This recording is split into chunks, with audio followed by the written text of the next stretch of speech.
2020, I had a quadruple bypass, and this was when I was doing the kitchen and bath remodels. 2020 was a really good year for me. And then, so in 2021, I ended up going into the hospital. I had a friend of mine God used to save my life because I was hard headed. I thought it was just another thing that I was going through, because I had been sick and been in the hospital before from dehydration. So I just thought that was kind of the same thing. But he took me to the hospital, got me in, and they told me I had three clogged arteries and at like 80%. So I never left the hospital once I got there. And then I had the surgery and I actually had four.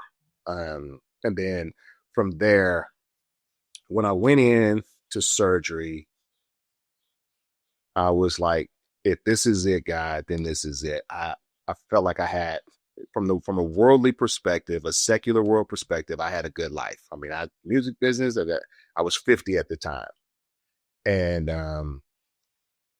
I didn't want to die, but it was what it was going to be, right? Because it's surgery. I don't know. I never had heart surgery. As a matter of fact, I don't even know anybody in my family that's had heart surgery. Wow.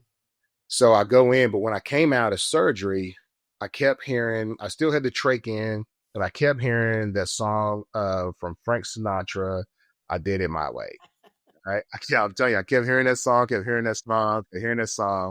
And so for me, it was literally, I said, I did, God, you let me do it my way for 50 years.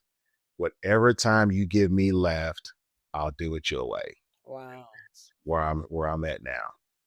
Yeah. I ended up, my buddy who God used to take me to the hospital and save my life, I believe, I started going to church with him. He connected me in, because of my background in marketing and music. He connected me with the worship director who was over there, large church. He connected me with the worship director.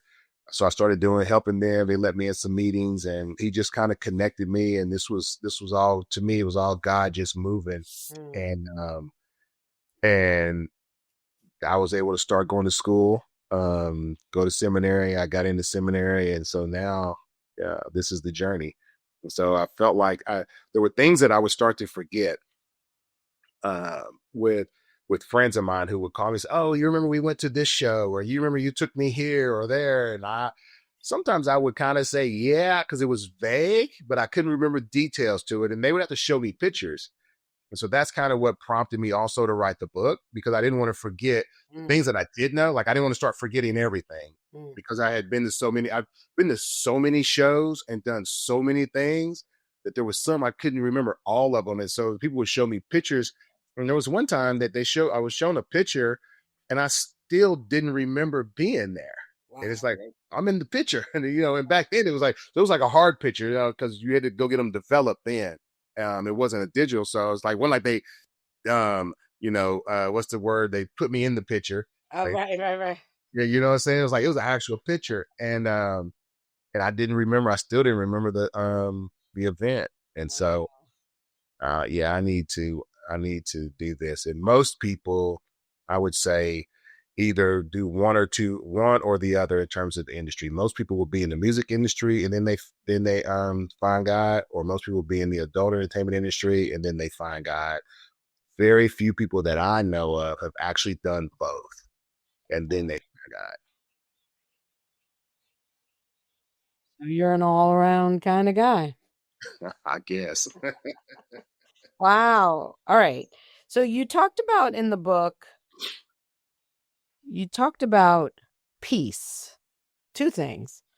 Peace, and it keeps going in and out of my head, about how God never gave up on you, that God, not just you, but all of us, that God loves us. It's an unconditional love.